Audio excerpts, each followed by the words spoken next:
yaitu tentang respirasi aerob. Nah, kemarin kita sudah membahas tentang respirasi aerob yang terdiri dari 4 tahap. Kemarin kita sudah membahas tentang glikolisis, kemudian dekarboksilasi oksidatif, siklus Krebs, dan yang terakhir hari ini kita bahas yaitu tentang transport elektron. Nah, dari 3 tahap yang sebelumnya sudah kita bahas, kalian sudah mengetahui di mana letak setiap tahap itu dan apa produk yang dihasilkan dari setiap tahap masing-masing. Nah, misalnya glikolisis. Kemarin glikolisis terjadi di dalam sitoplasma sel dan dia menghasilkan beberapa produk antara lain yaitu asam pirufat, ATP, dan juga NADH. Demikian juga dengan dekarboksilasi oksidatif yang menghasilkan NADH dan juga melepaskan yang namanya CO2.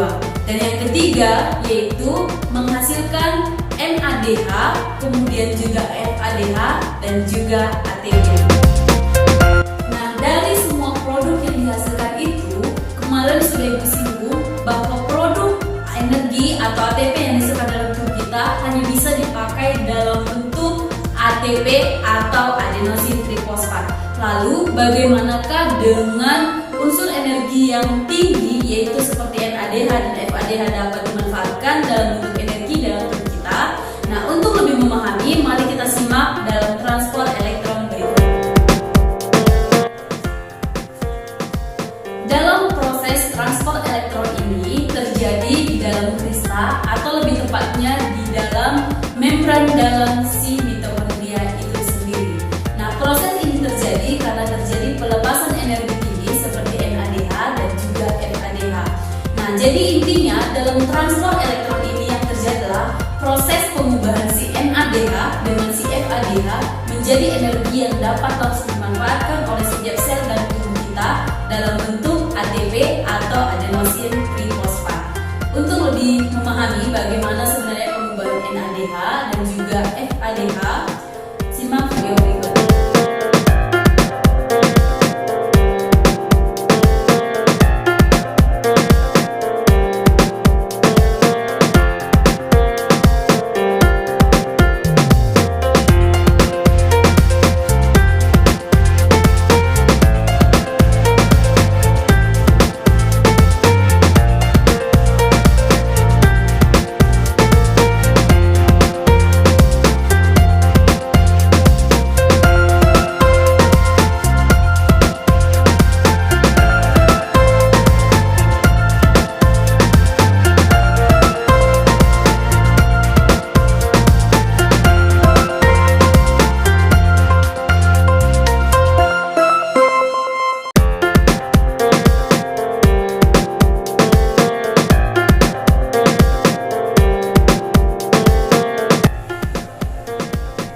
Jadi di sini gue akan menjelaskan tentang transport elektron. Kenapa dia dikatakan transport elektron? Karena di sini nanti si NADH dengan si FADH sebagai sumber energi tinggi akan mentransportkan elektronnya untuk membentuk ATP itu sendiri. Jadi proses transfer elektron ini seperti tadi bilang dia terjadi di kristal atau lebih tepatnya terjadi di membran dalam dari si mitokondria itu sendiri. Karena dia memiliki 2 membran luar dan juga membran dalam. Jadi kalau strukturnya seperti ini berarti kalian sudah tahu bahwa ini struktur dari membran. Karena kelas 11 sudah pernah kita mempelajari tentang struktur membran. Ini namanya fosfolipid dan yang ini namanya adalah protein. Jadi di sini nanti kita akan memberi penamaan pada si proteinnya. Di sini kita sebut sebagai kompleks protein 1, kompleks protein 2, kompleks protein 3, kompleks protein 4, dan khusus yang agak beda bentuknya ini namanya adalah ATP sintase. Kalau dia berakhiran dengan ase berarti itu artinya adalah enzim. Jadi dia nanti enzim yang mempercepat proses pembentukan ATP sendiri. Sedangkan yang di sini ini namanya adalah ubiquinon, nanti kulampirkan, dan yang ini namanya adalah sitokron C. Mereka berdua ini bukan sebagai protein tetapi sebagai penghantar elektronnya nanti. Oke, kita mulai dari proses pengubahan NADH dulu. Sebelumnya, tadi inti dari transfer elektron ini adalah proses pengubahan NADH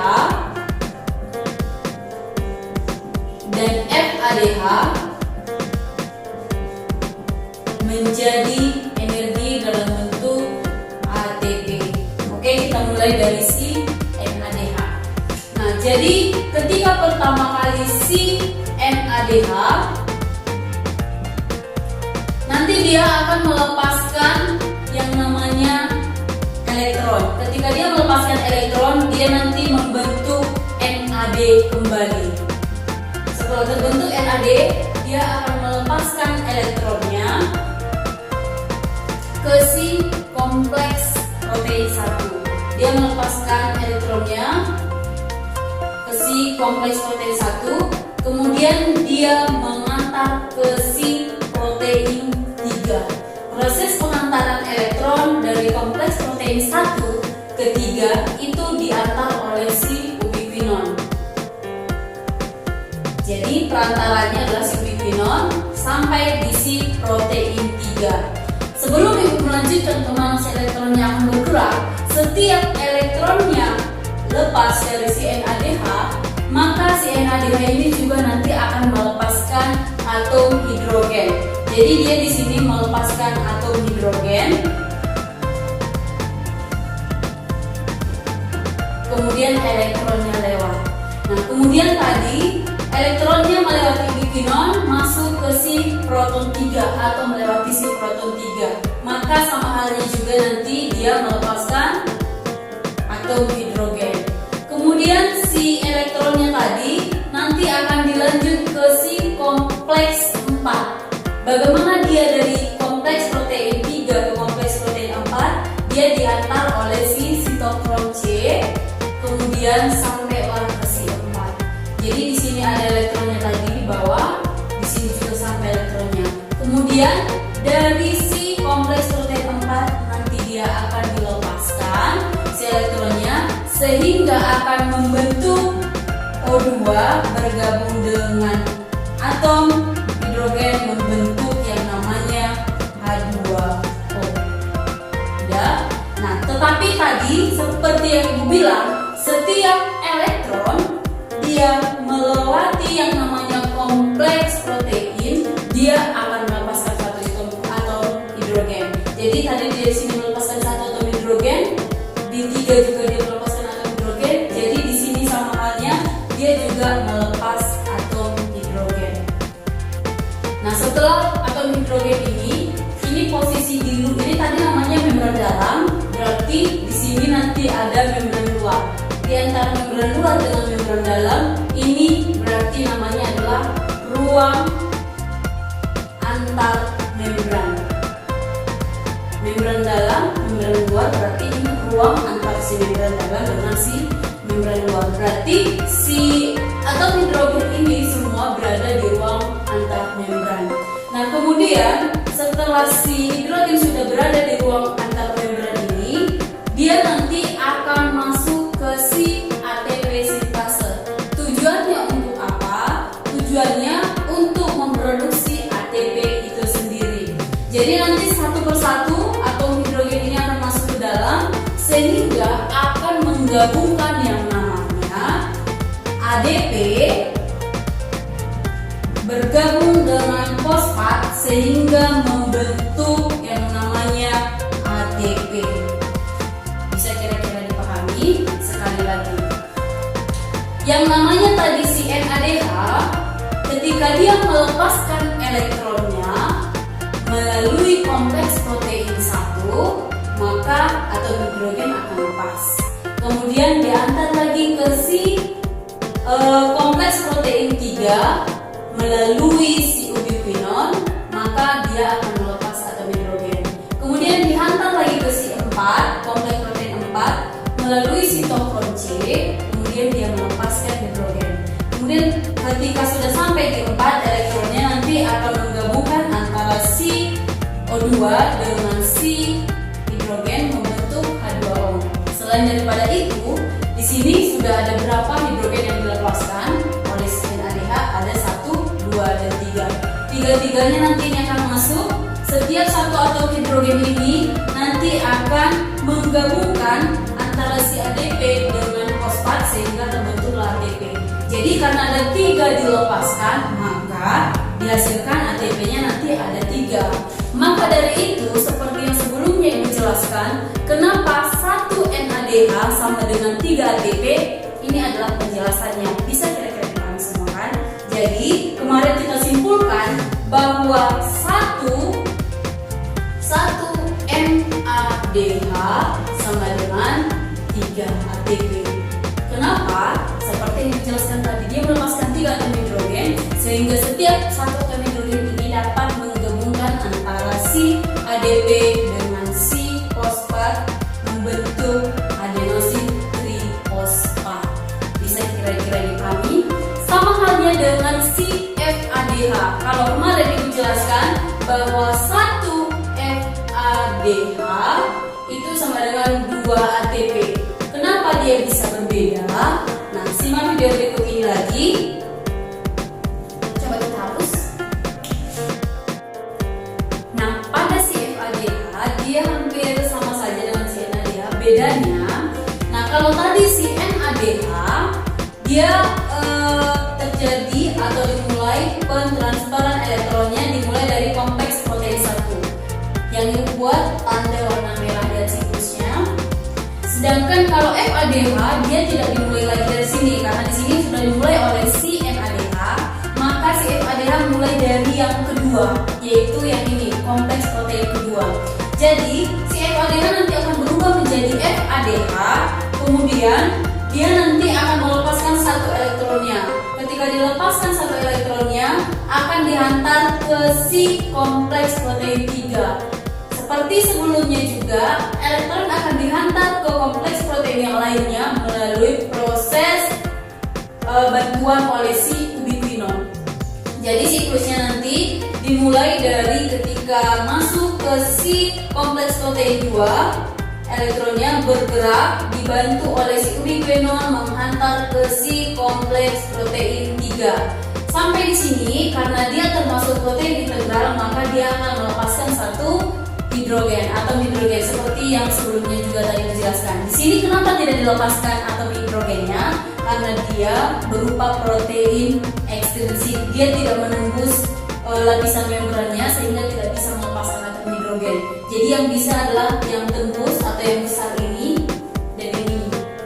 Jadi dia melepaskan 1 atom hidrogennya, kemudian elektronnya dibawa lagi oleh si sitokrom C ke si kompleks protein 4. Ketika sampai di sini, dia juga nanti akan melepaskan 1 atom hidrogen, kemudian elektronnya akan dilepaskan seperti yang tadi juga.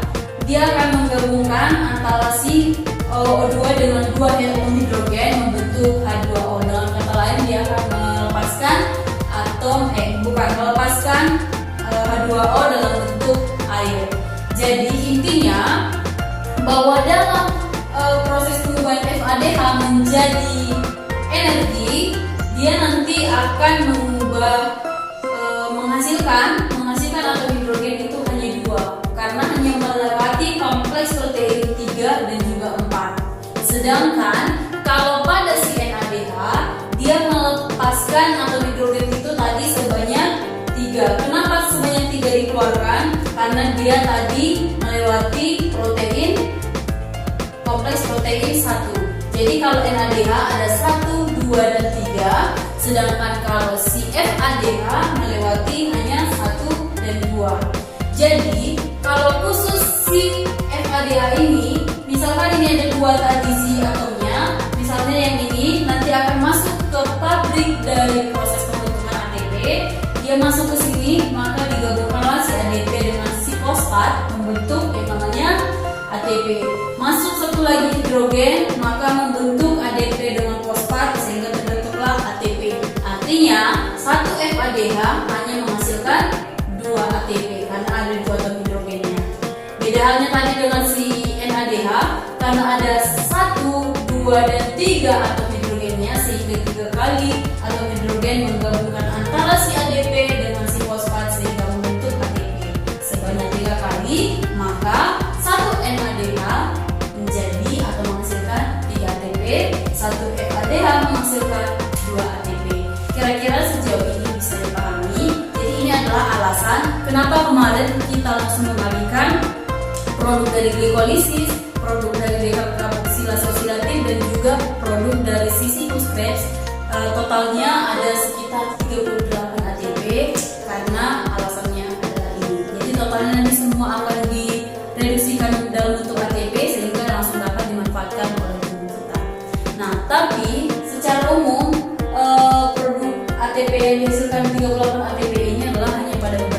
ada juga nanti kalau misalnya kalian membaca buku literasi yang lain, total yang dihasilkan adalah 36. Kenapa 36? Itu terjadi pada sel-sel tertentu.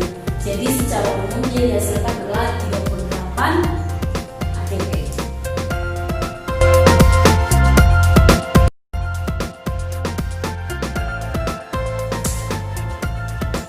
Nah, sekarang kita akan memasuki materi yaitu tentang respirasi anaerob. Sebelumnya sudah disinggung bahwa dalam proses katabolisme dibagi menjadi dua, yaitu respirasi aerob dan respirasi anaerob. Tetapi respirasi anaerob kemarin sudah kita bahas sampai tentang transfer elektron yang menghasilkan sekitar 38 ATP. Jadi sekarang kita masuk ke respirasi anaerob. Sebaliknya, bahwa respirasi anaerob adalah respirasi yang tidak membutuhkan oksigen. Kenapa? Karena dia dibutuhkan hanya pada saat-saat tertentu. Jadi respirasi aerob ini biasanya disebut juga dengan fermentasi. Jadi di sini nanti kita akan membahas dua fermentasi, yaitu fermentasi asam laktat dan juga fermentasi alkohol.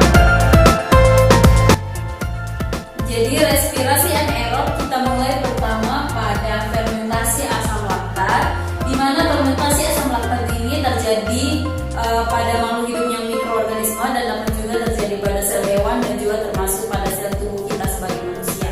Oke, kita mulai dari yang pertama. Produk fermentasi asam laktat ini sama halnya dengan respirasi aerob, yaitu dimulai dari adanya molekul glukosa.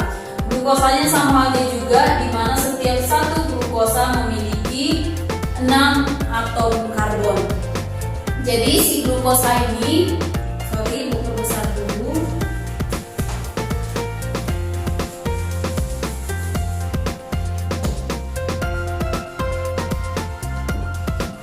Si glukosa ini juga akan mengalami proses glikolisis sama halnya juga pada si aerob. Dia nanti akan mengalami proses glikolisis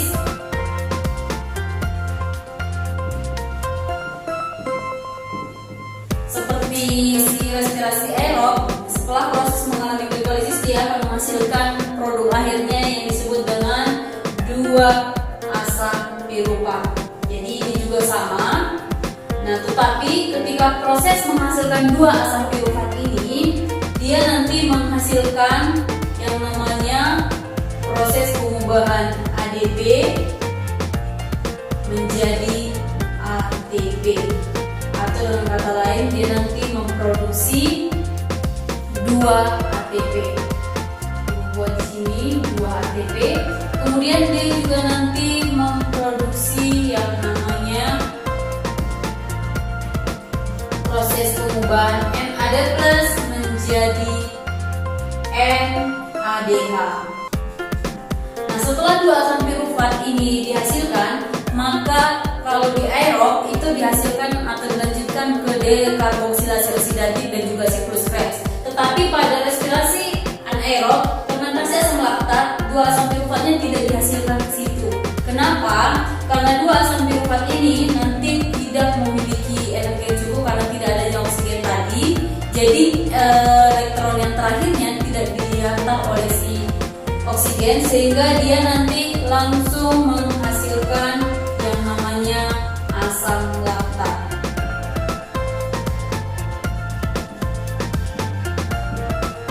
Dia langsung menghasilkan asam laktat, menghasilkan 2 asam laktat karena ini ada 2 asam piruvat, artinya 2 cabangnya, berarti nanti hasilnya adalah 2 asam laktat.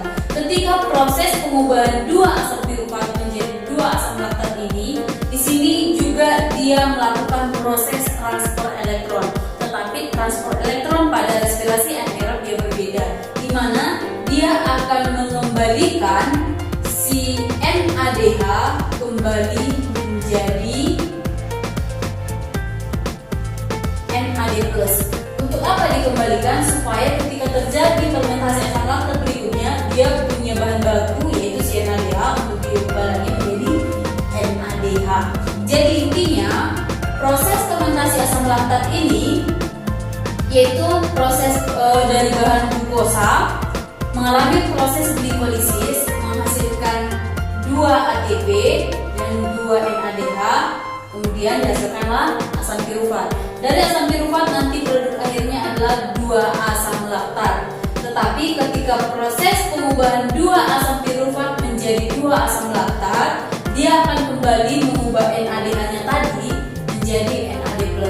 Dengan kata lain, produk dari keseluruhan produk energi yang dihasilkan adalah dalam proses fermentasi asam laktat hanya ada 2 ATP. Kenapa si NADH tidak diproduksi? Karena dia tadi sudah dikembalikan menjadi NADH. Kenapa dikembalikan? Supaya ada nanti bahan baku ketika terjadi fermentasi berikutnya. Selain daripada ini, produk akhirnya adalah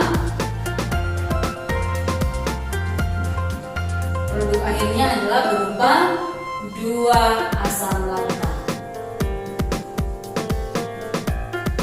Nah, seperti yang tadi saya bilang juga bahwa ini juga dapat terjadi dalam sel kita. Jadi misalnya seperti ini, kita melakukan aktivitas yang benar-benar berat atau membutuhkan energi sangat banyak, kita akan melakukan respirasi aerob, yaitu kita membutuhkan oksigen. Tetapi ketika kita terus-menerus melakukan aktivitas yang berat itu, sehingga kita kehabisan oksigen atau kehabisan energi, maka terjadilah fermentasi asam laktat di dalam otot kita, dan produknya hanya ada 2 TB, makanya tidak dapat bertahan lama sehingga kita kelelahan. Dan kelelahan itu atau merasa nyeri pada otot kita ketika kita berusaha untuk tetap kerja atau melakukan aktivitas itu disebabkan oleh si asam laktat, di mana asam laktat ini dapat menyebabkan kejang atau menyebabkan nyeri pada otot kita, atau bahkan disebut dengan istilah GAD. Yang kedua yaitu fermentasi alkohol. Nah, fermentasi alkohol ini bisa juga kita lakukan dalam kehidupan sehari-hari. Contohnya yaitu dalam proses pembuatan bir atau minuman anggur, dan juga proses pembuatan tapai. Bahan dasarnya juga sama seperti si asam laktat ini, yaitu bahan dasar glukosa, di mana satu molekul glukosa ini memiliki 6 atom C, dan dia nanti akan mengalami proses yang namanya glikolisis, di mana kalau glikolisis nanti menghasilkan dua molekul ATP, kemudian dia juga nanti akan mengubah NAD+ menjadi NADH. Nah, proses pengubahan ini seperti yang kita ketahui sebelumnya, dalam proses glikolisis dia akan menghasilkan produk akhir yaitu berupa 2 asam pirufat. 2 asam pirufat ini berbeda nanti pada si fermentasi asam laktat. Kalau di sini tadi setelah menghasilkan 2 asam pirufat dia langsung menghasilkan produk akhir yaitu berupa 2 asam laktat, sedangkan kalau di sini dia masih menghasilkan yang namanya 2 asetaldehid atau 2 asetaldehida. Nah, sebelum proses penghasilan 2 asetaldehid, dia nanti di sini sudah melepaskan yang namanya 2 CO2 atau 2 karbon dioksida. Jadi setelah dia sudah melepaskan 2 atom CO2 dan juga sudah melepaskan 2 asetaldehida atau asetaldehid, dia nanti akan menghasilkan produk akhirnya yang kita sebut dengan alkohol, atau nama lainnya disebut juga dengan etanol. Udah, jadi proses pengubahan si 2 asetaldehid menjadi alkohol, 2 alkohol atau 2 etanol, sama halnya seperti di sini tadi, dia juga di sini mengalami tahap yang namanya transport elektron, tapi transport elektronnya tidak sama dengan respirasi aerob. Di sini nanti transport elektronnya sama seperti fermentasi asam laktat, yaitu si NADH yang sudah diproduksi tadi akan dikembalikan. Intinya NADH-nya tidak ada lagi. Jadi si NADH yang sudah dihasilkan tadi akan dikembalikan sebagai bahan mentah menjadi NAD+, supaya nanti ketika terjadi fermentasi alkohol berikutnya ada produk mentahnya. Jadi intinya di sini yang menjadi produk dari si fermentasi alkohol yang pertama itu adalah 2 ATP. Berarti di sini juga energinya lebih sedikit kan dengan respirasi aerob.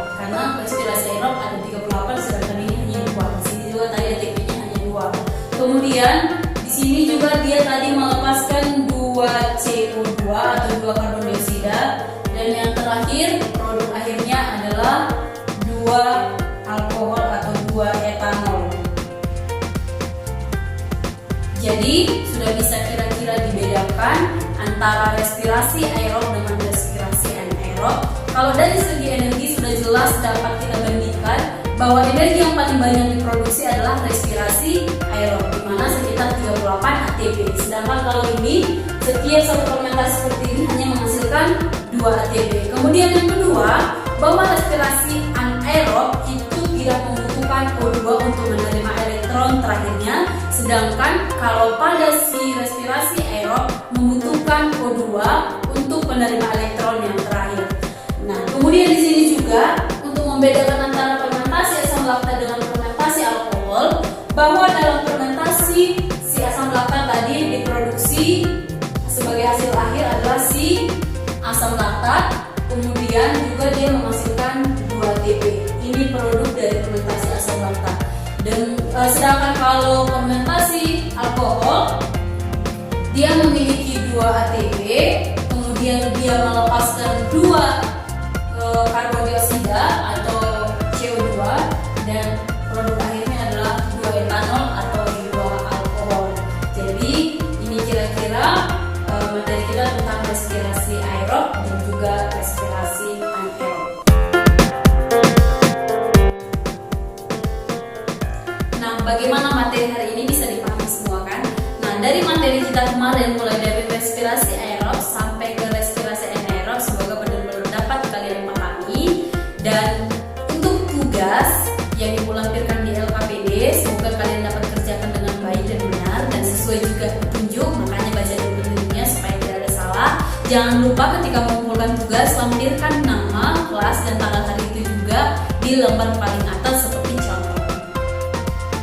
Nah, kemudian besok atau di pertemuan berikutnya kita akan lanjut materi kita, yaitu tentang anabolisme. Jadi sampai